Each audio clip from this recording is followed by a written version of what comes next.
GRC jewellers Kanchipuram வாடிக்கையாளர் அனைவருக்கும் இனிய பொங்கல் நல்வாழ்த்துக்கள். மின்னம்பலம் நேயர்களுக்கு வணக்கம். இன்னைக்கு டிஜிட்டல் திணையில் ஆச்சரியமான அதிசயமான ஒரு சீக்ரெட் அப்டேட் தான் பார்க்க போகிறோம். அப்டேட்டில் என்னங்க ஆச்சரியம் அதிசயம்னு கேட்குறீங்களா? இருக்கே. சிபிஐ விசாரணைக்காக டெல்லிக்கு விஜய் போனார் இல்லையா, அதில் தான் இந்த ஆச்சரியமும் அதிசயமும் நடந்திருக்கு. அதை கொஞ்சம் டீட்டெயிலாக சொல்கிறேன். டெல்லிக்கு போகிறதுக்கு முன்னாடி விஜய் பல முறை மீட்டிங் நடத்தியிருக்கிறார். புசி ஆனந்த், ஆதவ், நிர்மல்குமாரை கூப்பிட்டு சிபிஐ ஆஃபீஸர்ஸ் கேட்ட கேள்விகள், சொன்ன பதில்கள், அதில் இருக்கிற லாஜிக்குன்னு எல்லாத்தையும் கவனமாக அலசி ஆராய்ஞ்சி பக்காவாக ரெடி ஆகிட்டு தான் இந்த முறை டெல்லி போயிருக்கிறாங்க. டெல்லி சிபிஐ ஆஃபீஸில் இந்த முறை என்ன நடந்துச்சு, என்னெல்லாம் கேள்விகள் கேட்டாங்கன்னு சிபிஐ அதிகாரிகள்கிட்ட நம்ம பேசணும். நம்மக்கிட்ட பேசின சிபிஐ அதிகாரிகள் என்ன சொன்னாங்கன்னா, போன டைம் வந்த மாதிரியே இந்த முறையும் விஜய், வக்கீல் நிர்மல்குமார், அப்புறமா வளர்ந்த ஒருத்தர் இருப்பார் ஆதவ் அர்ஜுனா, அவங்க 3 பேரும் எங்கள் ஆஃபீஸுக்கு வந்தாங்க.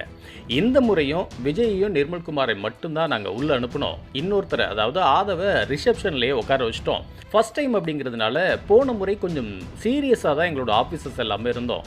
ஆனால் இந்த முறை ரொம்ப கேஷுவலாக தான் டீல் பண்ணோம். முதல்ல கொஞ்ச நேரம் விஜய் நிர்மல்குமார்கிட்ட சோஃபாவில் உட்காந்து ரொம்ப இயல்பாக தான் பேசிகிட்டு இருந்தோம்.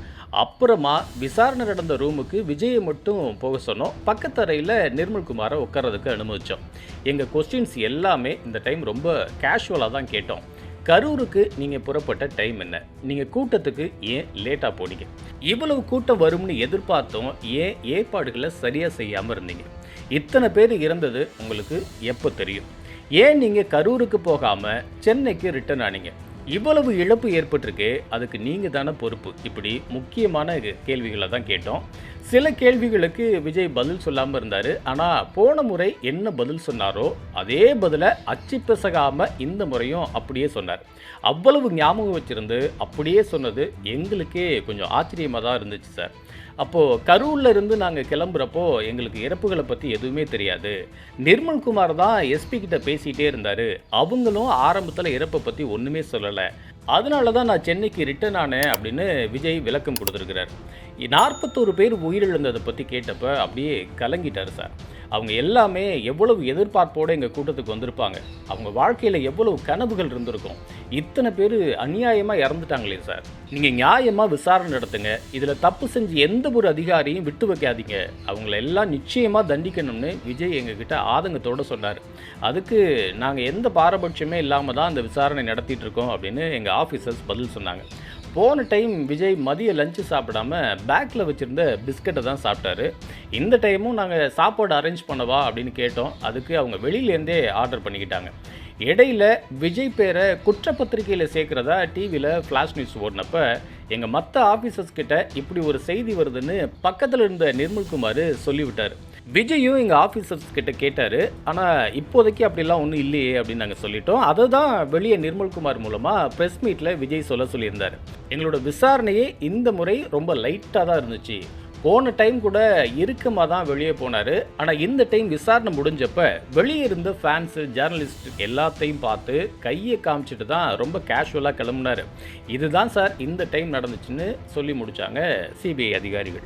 சரி, டெல்லியில் அவங்கள சந்திக்க பிளான் நடக்குது, இவங்கள சந்திக்க பிளான் நடக்குதுன்னு சொன்னாங்களே, அதெல்லாம் என்னாச்சு அப்படின்னு இதை பற்றி தாவேக தரப்பில் விசாரித்தப்போ அதில் கிடைச்ச தகவல் என்னென்னா, ராகுல் காந்தி சைடில் சிலர் சந்திக்க விரும்புகிறதா சொல்லியிருந்தாங்க. இந்த மாதிரி நேரத்தில் ராகுல் காந்தியை சந்திச்சு பேச போய் பாஜக லீடர்ஸ் இன்னும் கோபமாகிட்டா என்ன பண்றது அப்படின்னு யோசிச்சுட்டு சந்திப்புகளுக்கு நோ சொல்லிட்டாரு தளபதி அப்படின்னு தாவேக்கு தரப்புல சொல்றாங்க.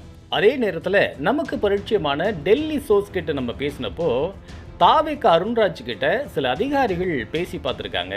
நீங்கள் ஏன் சார் அமித்ஷாஜி கிட்ட பேசக்கூடாது? ஜனநாயகன் சென்சாரு, சிபிஐ விசாரணை எல்லாமே சட்டுன்னு முடிஞ்சிடும் அப்படின்னு பேசினாங்க. ஆனால் ஏற்கனவே 41 பேர் இறந்த சமயத்தில் ராகுல் பேசின மாதிரியே விஜய் கிட்ட அமித்ஷா பேசியிருந்தார். ஜான் ஆரோக்கியசாமி தான் ஃபோனை கொண்டு போய் விஜய் கிட்ட கொடுத்தாரு.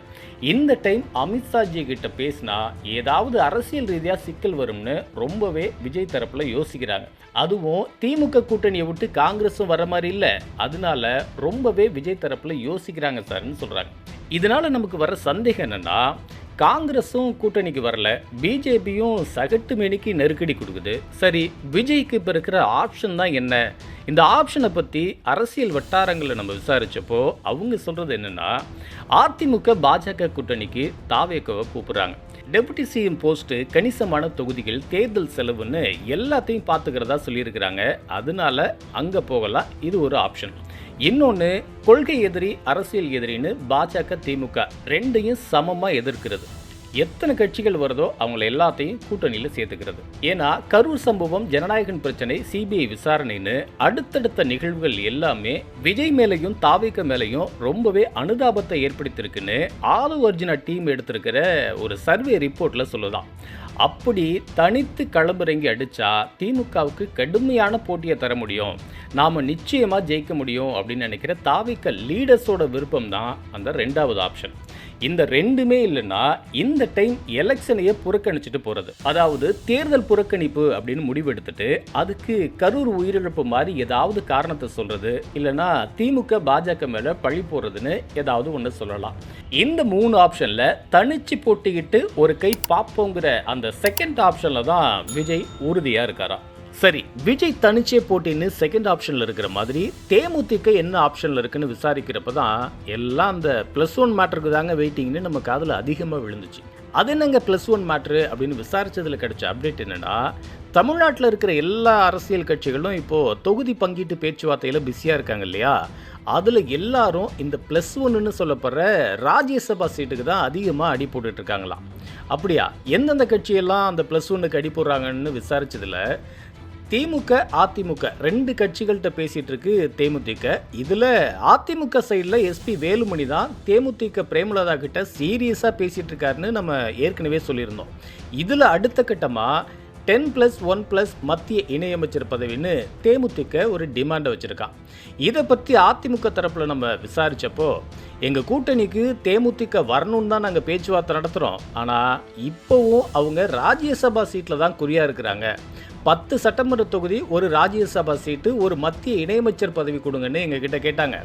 எங்கள் சைடில் இருந்து தொகுதிகள் எத்தனைன்னு நாங்கள் முடிவு செஞ்சிடலாம், ஆனால் மத்திய அமைச்சர் பதவியை பற்றி நாங்கள் எப்படி உறுதியாக சொல்ல முடியும், அதை பாஜக கிட்ட பேசுங்கன்னு சொல்லிட்டோம் அப்படின்னு சொல்கிறாங்க.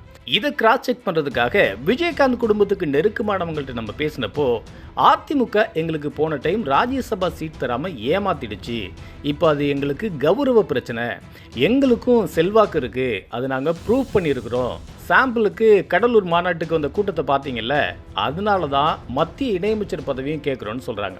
சரி, அதிமுக கிட்ட தேமுதிக இப்படி ஒரு டிமாண்ட் வைக்குதுன்னா தேமுதிக கிட்ட திமுகவோட மூவ் எப்படி இருக்கும் அப்படின்னு விசாரிச்சதுல திமுக இடையில கொஞ்சம் கேப் விட்டு வச்சிருந்தாங்க. அதிமுக ரொம்ப சீரியஸாக பேசுறது தெரிஞ்சு திமுகவும் இப்போ மறுபடி தேமுதிகவோட பேச ட்ரை பண்ணுறாங்க. ஆனால் பிரேமலதா தரப்பில் ஒரு 2 நாள் போகட்டும் அப்புறமா சொல்கிறோன்னு சொல்லியிருக்காங்க.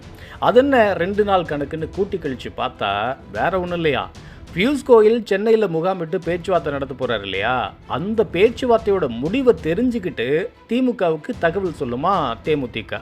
சரி, தேமுதிக மட்டும்தான் இப்படி கேட்டிருக்கு, ஓப்பனிங்கில் நிறைய கட்சிகள்னு சொன்னீங்களே அப்படின்னு அவசரப்பட்டுறாதீங்க, லிஸ்ட்டில் இன்னும் பெண்டிங் இருக்குது. அதில் இன்னொருத்தர் தான் அதிமுக பாஜக கூட்டணியில் சேர முடிவு பண்ணியிருக்கிற டிடிவி தினகரன்.